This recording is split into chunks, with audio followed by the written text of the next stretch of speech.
People often keep close watch on their glucose numbers. But how many of us know our insulin level? Dr. Joseph Mercola says fasting insulin is the number that may best predict your sudden death. Sounds important. But what does it mean? Our bodies need some circulating insulin at all times, even when we don't eat. Otherwise, our livers keep making glucose and dumping it into the blood.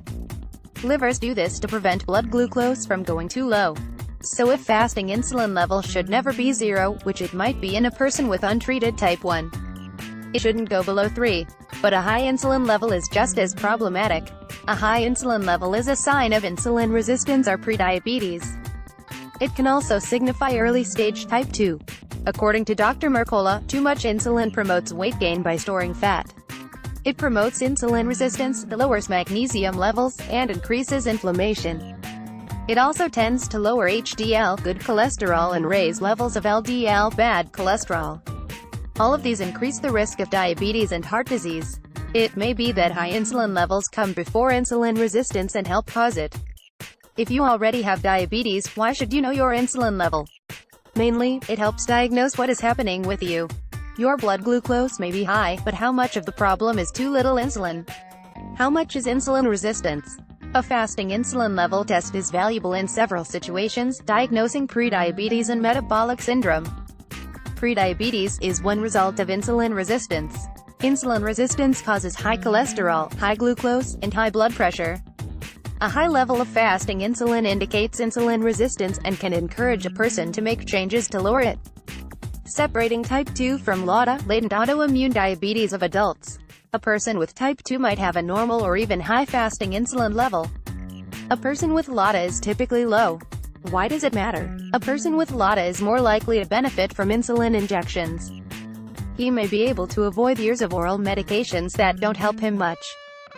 Seeing if a person diagnosed with type 1 is still making some insulin. A recent study from the UK found that about 3/4 of adults with type 1 actually produce small amounts of insulin. Knowing you have some good beta cells can affect therapy and give some hope of improvement. So an insulin level test could show you if you have some. This finding also calls for more research. Why do some beta cells survive and function normally when most have been destroyed? What should your numbers be? Insulin is measured in microunits per milliliter, MCU per milliliter, or μ per milliliter. Unfortunately, there isn't much agreement on what level is ideal. The website Health Central says 10 to 20. Dr. Mercola says less than 5. A study in Arizona found that women with a fasting insulin level around 8.0 had twice the risk of prediabetes as did women with a level around 5.0. Women with a fasting insulin of 25 or so had 5 times the risk of prediabetes. University of Washington researcher Stephen Guinnett writes that the average insulin level in the U.S. is 8.8 μ per milliliter for men and 8.4 for women. Given the degree of metabolic dysfunction in this country, I think it's safe to say that the ideal level of fasting insulin is probably below 8.4 μ per milliliter. Best would be 2 to 6. How to lower insulin level? Lowering insulin levels seems pretty similar to lowering glucose. Authorities like Dr. Mercola say the key is to reduce intake of sugar and grains. Those foods stimulate insulin production. Refined grains and fructose-sweetened drinks are the worst, he says. Better to eat fats and proteins. Writing on Livestrong.com, Andy Jackson has a somewhat different take. Increase your intake of fresh fruits and vegetables, whole grains and lean proteins, he says.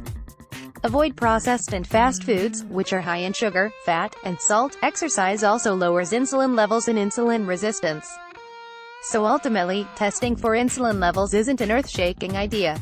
It's mainly important for diagnosis, especially of LADA. It's also a powerful screen for risk of type 2.